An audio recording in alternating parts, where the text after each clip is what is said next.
चयने कुमार गण समिध चयने कुमार गण पुष्प चयने कुमारी रत समिध चयने कुमार गण समिध चयने कुमार गण यज्ञ मंडपे धियाने मगन यज्ञ मंडपे धियाने मगन कपिल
तो गाइस की हालचाल होती है मेरा सेकंड ब्लॉग जो कि महाकुंभ मेला में हम आए हुए हैं और अभी हम लोग नाइट हो गया, हम लोग यहीं रुकने वाले हैं और अभी हम लोग को पता चला कि यहाँ पे नाइट शो होने वाला है जो कि लेजर शो बोल सकते हैं इसको।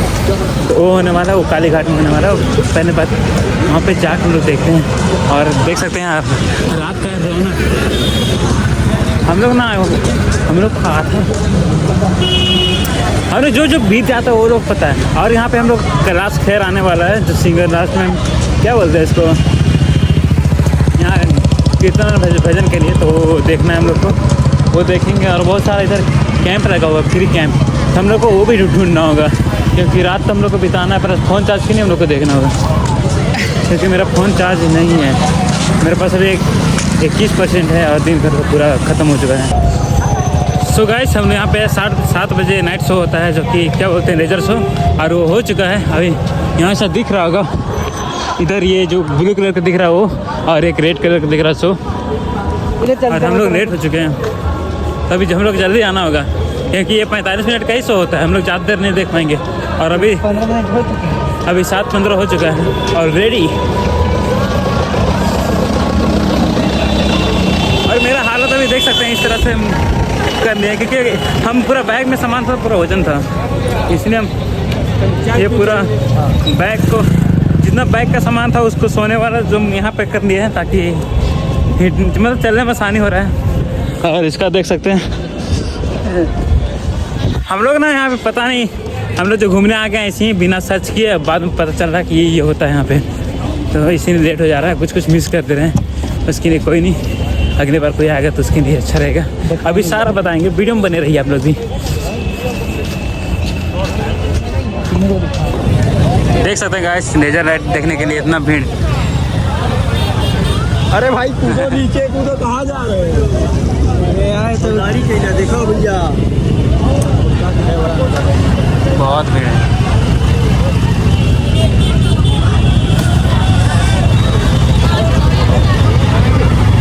पूरा गाड़ी जाम। तो फाइनली गाइस अभी पहुंच गए हैं हम लोग काली घाट, जो कि अभी देख सकते हैं इधर का नज़ारा। इतना ज़्यादा भीड़ था, इतना ज़्यादा, उसको पार करके हम लोग यहाँ पे आए हैं। और अभी यहाँ पे नाइट शो होने वाला हो गया है।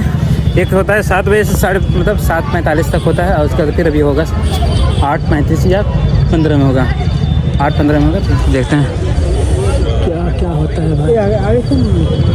तो पहले गाइस ये शुरू हो गया।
सर्वश्रेष्ठ है और चंद्रमा नक्षत्रों में श्रेष्ठ है, उसी प्रकार प्रयाग सभी तीर्थों में सर्वश्रेष्ठ है।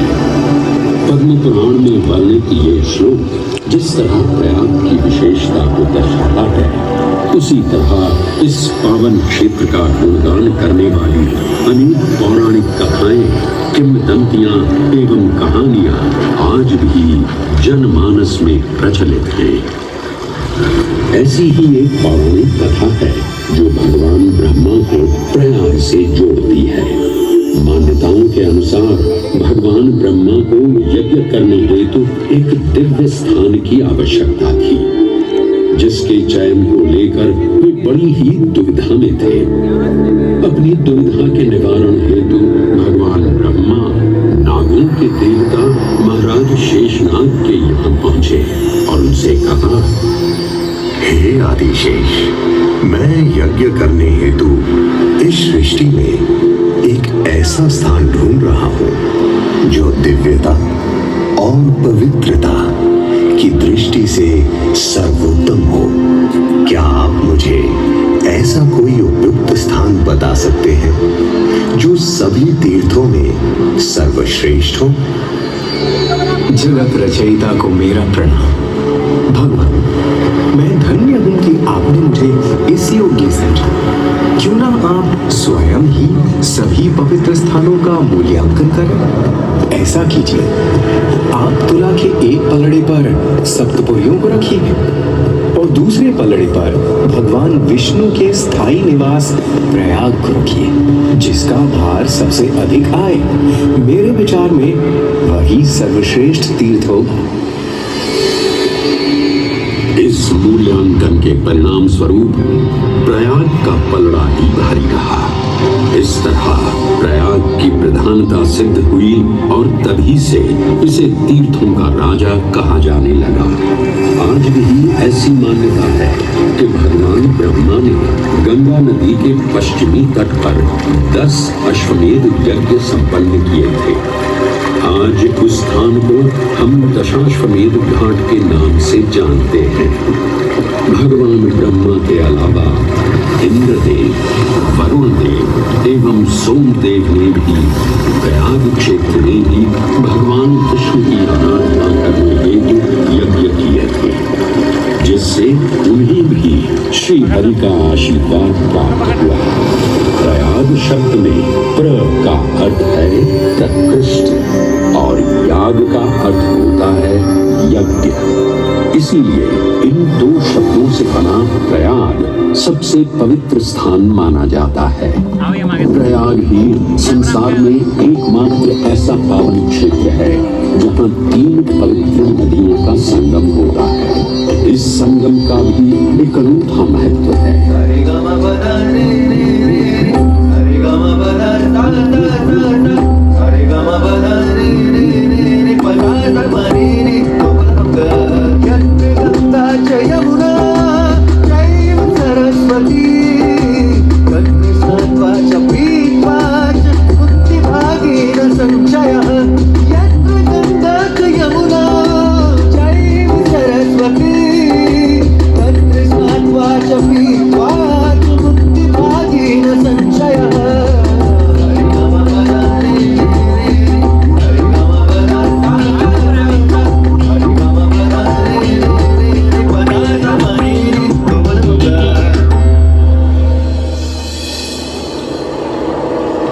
प्रयाग में गंगा, यमुना और सरस्वती जैसी 3 सबसे पवित्र और पूजनीय नदियों का दिव्य संगम होता है।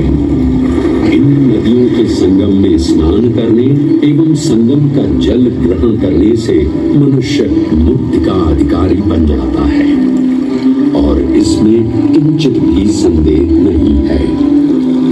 ब्रह्म पुराण में ब्रह्मा जी भी कहते हैं कि प्रयाग में सरस्वती जी अदृश्य रूप में आकर गंगा जी से मिलती है। इसलिए इस क्षेत्र को सरस्वती तीर्थ संगम भी कहा गया है। सरस्वती नदी के अदृश्य रूप से मिलने के पीछे भी एक पौराणिक कथा सुनने को मिलती है।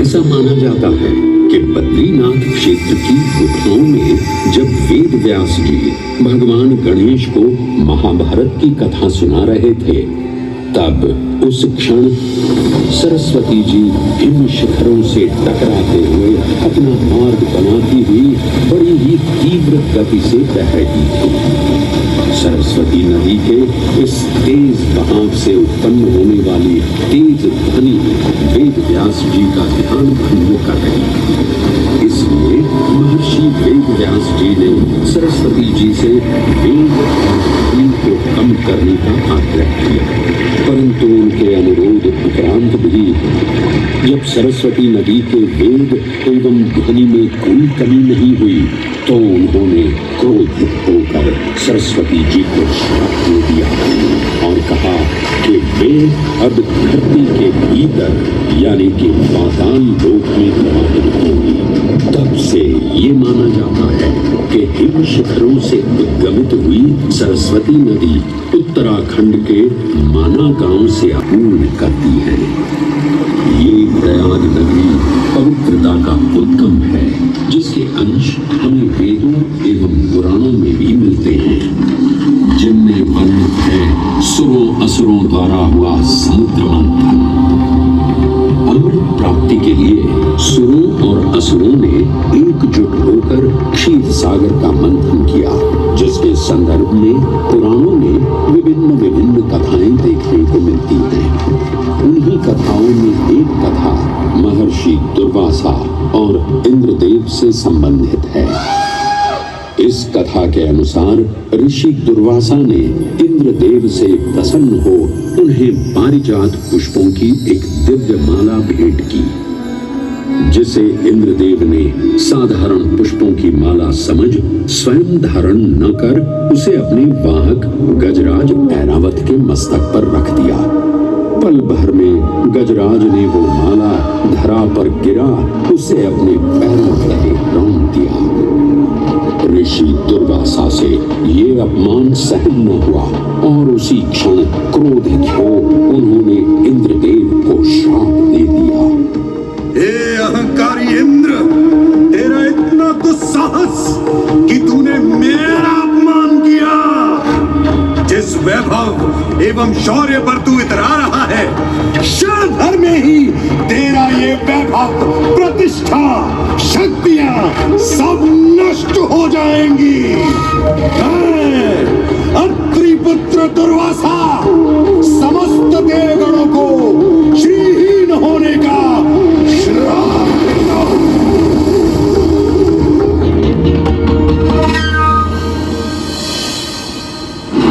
इस श्राप के परिणाम स्वरूप स्वर्गलोक से लेकर वैकुंठ धाम तक का सारा वैभव चला गया।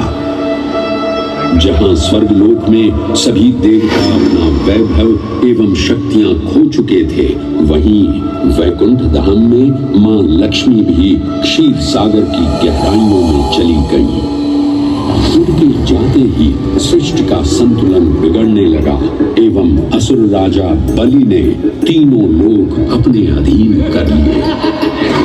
ये सब देखकर सभी देवतागण अपने श्राप के निवारण हेतु भगवान विष्णु की शरण में जा पहुंचे और कहने लगे, हे पालनहार, हे स्वामी, अब आप ही हमें इस श्राप से मुक्त होने का मार्ग बता सकते हैं, अन्यथा हम अपनी शक्तियों से सदैव वंचित ही रहेंगे और युद्ध में कभी भी असुरों का सामना नहीं कर पाएंगे। हे देवराज, ऋषि दुर्वासा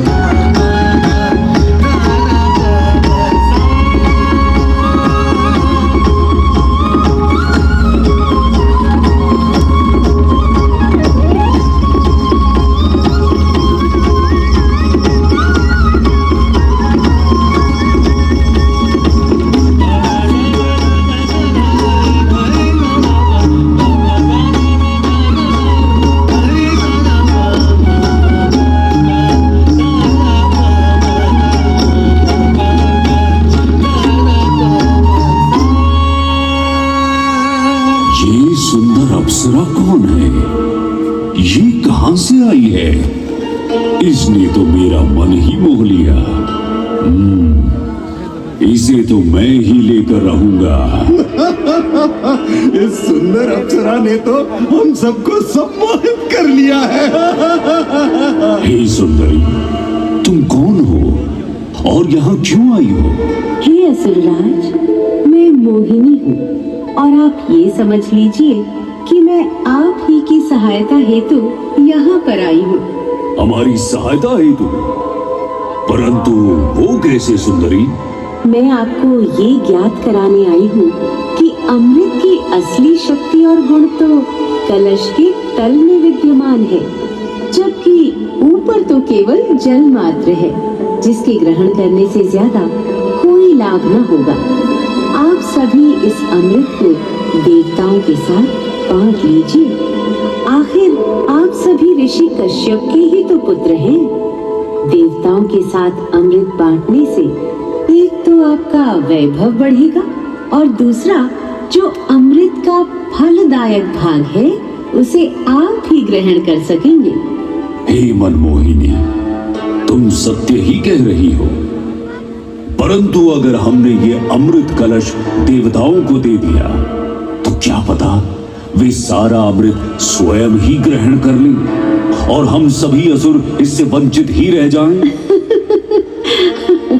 आप निश्चिंत रहिए, ऐसा कदापि नहीं होगा। मैं स्वयं ही सभी सुरों और असुरों को अमृत पान करवाऊंगी और साथ ही साथ ये सुनिश्चित भी करूंगी कि अमृत का फलदायक भाग आप सभी को ही प्राप्त हो। बस फिर क्या था, भगवान विष्णु की अपरंपार लीला आरंभ हुई।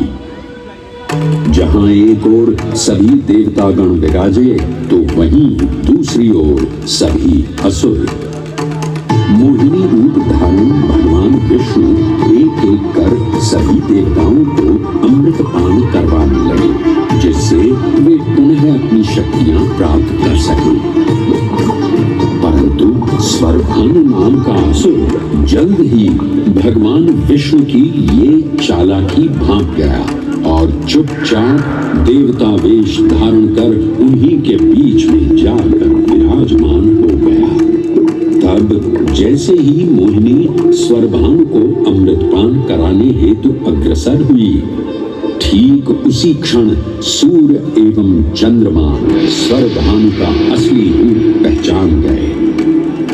ये ज्ञात होते ही भगवान विष्णु अपने मूल रूप में परिवर्तित हो गए और अपने सुदर्शन चक्र से स्वरभानु का सिर धड़ से अलग कर दिया। परंतु तब तक अमृत की 2 बूंदें स्वरभानु के कंठ से उतर चुकी थी, जिसके चलते वो अमरत्व प्राप्त कर चुका था। इस तरह स्वरभानु के कटे हुए सिर के भाग को राहु का नाम मिला और धड़ को केतु के नाम से जाना जाने लगा।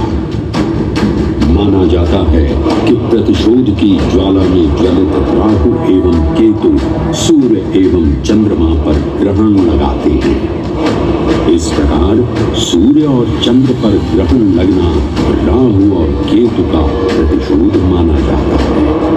भगवान विष्णु की ये लीला देख सभी असुर अचंभित हो उठे।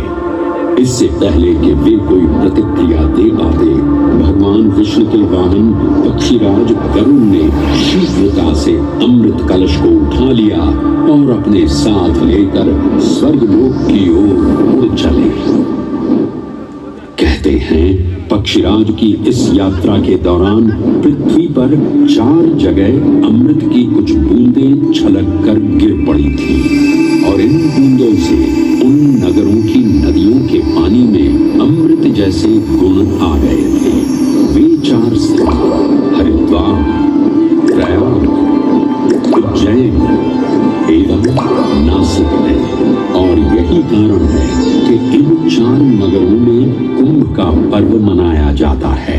ऐसी ही मान्यता है कि एक दिव्य दिवस एक सांसारिक वर्ष के बराबर होता है और पक्षी पक्षीराज गरुड़ की यात्रा में 12 दिन लगे थे। इसीलिए हर 12वें वर्ष में कुंभ पर्व मनाया जाता है।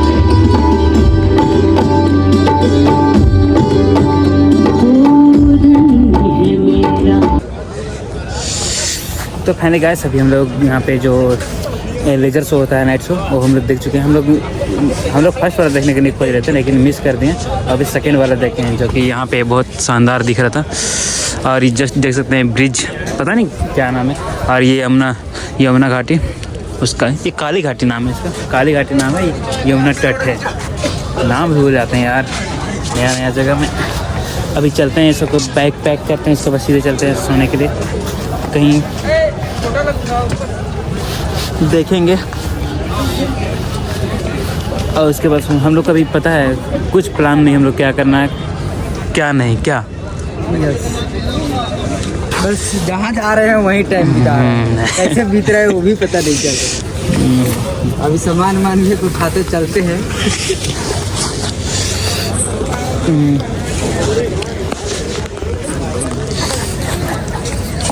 हम लोग को पता ही नहीं था, हम लोग पता नहीं रील्स देखें कि यहाँ पे आना है, उसके बाद पता अचानक आ गए। चल इधर से छोटे वहाँ पे मेरा बैटरी चार्ज भी नहीं है, इसको चार्ज करना होगा। उसके बाद ये करते हैं कितना % है यार, कहीं चार्ज करने के लिए मिल जाए तो अच्छा रहेगा। तो फिर सोने के लिए भी तो एक जगह हो जाए तो अच्छा। तो फाइनली गाइस अभी हम लोग को रूम मिल चुका है। ये क्या बोलते हैं, नगर निगम वाला रूम है। यहाँ पे 100 रुपये में एक आदमी रह सकता है, वैसा वाला है। खाना पीना खुद से ही देना होगा। तो हम लोग सोच रहे थे मेरे बैटरी भी डाउन हो गया, तो से रूम ले लेते हैं। तो अच्छा है, रात के हो गया 9 बजे। तो एक अंदर बगल में जैसे कि देख सकते हैं यहाँ पे लगा हुआ है रूम, मतलब बेड लगा हुआ है, सबको अलग अलग, मतलब एक ही में सो सकते हैं। एक हॉल है, उसी में सबको सोना है। हम लोग को भी रात बिताना तो सोचे चले सो जाते हैं, 100 रुपये तो लग ही रहा है। स्टेशन में सोने से अच्छा है। और हम लोग का ट्रेन भी कल हम लोग को अयोध्या निकलना है, तो अयोध्या से अयोध्या का टाइम में भी है बाकी, इसलिए चलते हैं वही सोते हैं, फ़ोन चार्ज करते हैं, उसके बाद फिर निकलेंगे। तब तक के लिए बाय, कल मिलते हैं सुबह। तब तक के लिए वीडियो को शेयर कीजिएगा, सब्सक्राइब चैनल को जरूर कीजिएगा। चलते हैं।